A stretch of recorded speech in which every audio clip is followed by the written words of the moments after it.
ಹಸುವಿನಿಂದ ತಿಂತಾ ಇದ್ದೀರಾ, ಇಲ್ಲ ಅಭ್ಯಾಸದಿಂದ ತಿಂತಾ ಇದ್ದೀರಾ? ಒಮ್ಮೆ ನಿಮಗೆ ನೀವು ಈ ಪ್ರಶ್ನೆ ಕೇಳ್ಕೊಳ್ಳಿ. ನನಗೆ ನಿಜವಾಗ್ಲೂ ಹಸಿವಾಗಿದೆಯಾ ಈಗ? ಅಥವಾ ಟೆನ್ಷನ್ ಜಾಸ್ತಿ ಆಗಿ ತಿನ್ಬೇಕನ್ನಿಸ್ತಾ ಇದೆಯಾ? ಅಥವಾ ಬೋರ್ ಆಗಿ ತಿನ್ಬೇಕನ್ನಿಸ್ತಾ ಇದೆಯಾ? ಇಲ್ಲ ಟೈಮ್ ಆಯ್ತಲ್ಲ ಅಂತ ತಿಂತಾ ಇದ್ದೀನಾ?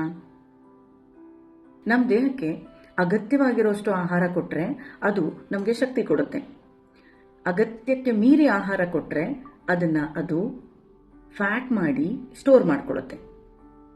ಪ್ರತಿ ಊಟಕ್ಕೂ ಮೊದಲು ಒಮ್ಮೆ ಯೋಚಿಸಿ, ನಿಮ್ಮ ತಟ್ಟೆನಲ್ಲಿ ಪ್ರೋಟೀನ್ ಇದೆಯಾ? ಅರ್ಧ ತಟ್ಟೆ ತರಕಾರಿ ಮತ್ತು ಹಣ್ಣು ಇದೆಯಾ? ಹಾಗೆ ನೀವು ತಿನ್ನುವಾಗ ಅದನ್ನು ನಿಧಾನಕ್ಕೆ ಅಗದು ಜಗದು ತಿಂತಿದ್ದೀರಾ? ಮತ್ತು ಇಡೀ ದಿನದಲ್ಲಿ ನೀರು ಸಾಕಷ್ಟು ಕೊಡ್ತಾ ಇದ್ದೀರಾ? ಸೊ ನಿಮ್ಮ ದೇಹ ಏನು ಕಸದ ಬುಟ್ಟಿಯಲ್ಲ, ಅದು ನಿಮ್ಮ ಜೀವನವನ್ನು ಸಾಗಿಸುವಂಥ ಒಂದು ವೆಹಿಕಲ್. ಅದಕ್ಕೆ ಒಂದು ಕ್ವಾಲಿಟಿ, ಒಂದು ಫ್ಲೂಯಲ್ನ ಕೊಡೋದು ತುಂಬ ಮುಖ್ಯ ಆಗುತ್ತೆ.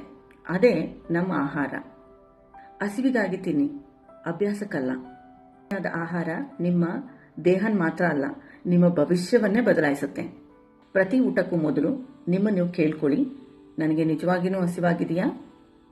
ಗಮನ ಇಟ್ಟು ತಿನ್ನೋ ಅಭ್ಯಾಸವೇ ನಮ್ಮ ಆರೋಗ್ಯಕರ ಜೀವನದ ಮೊದಲ ಹೆಜ್ಜೆ.